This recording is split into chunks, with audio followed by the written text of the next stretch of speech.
আসসালামু আলাইকুম। আজকে আমি ঠান্ডা কাশি দূর করার জন্য ঘরোয়া টোটকা নিয়ে আসলাম। একটা প্যানে আমি হাফ কাপ আদা বাটা দিয়ে দিব।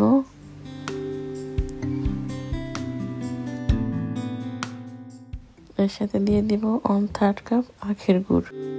এখানে চিনি দেওয়া যাবে না, আখের গুড়টাই দিতে হবে। এবং দিয়ে দিব মধু 1/4 কাপ। এই তিনটা দিয়ে আমি নাড়তে থাকবো।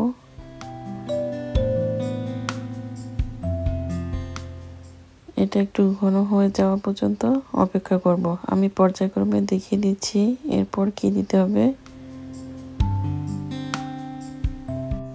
এখন দিয়ে দিব black salt half teaspoon, black pepper half teaspoon দিয়ে আমি নাড়তে থাকবো। এরপর দিয়ে দিচ্ছি 5টা লং, 2 টুকরো দারচিনি। এখন আমি নাড়তে থাকবো।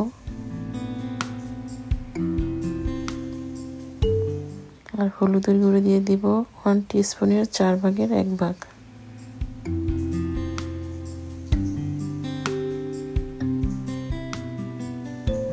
আমি নাড়তে থাকবো একটা আঠালো টেক্সচার হয়ে আসা পর্যন্ত।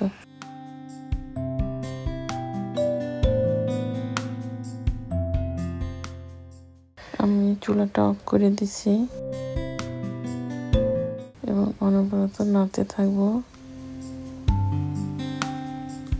একটা পাত্রে ঢেলে নিব এবং ঠান্ডা করে আমি ছোট ছোট বল আকারে বানিয়ে নিব। ছোট বাচ্চারাও এটা খেতে পারবে। ওষুধ খাওয়ার যেমন ধরা বাঁধার নিয়ম থাকে দিনে 3 বার 4 বার, কিন্তু এটার কোনো ধরা বাঁধার নিয়ম নেই।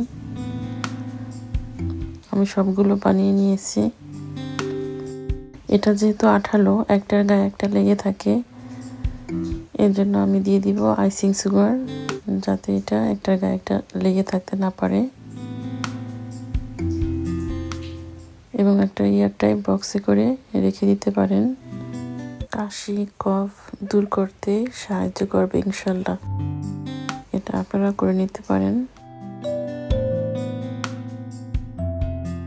ফিরে আসবো নতুন কোনো রেসিপি নিয়ে। আল্লাহ হাফেজ।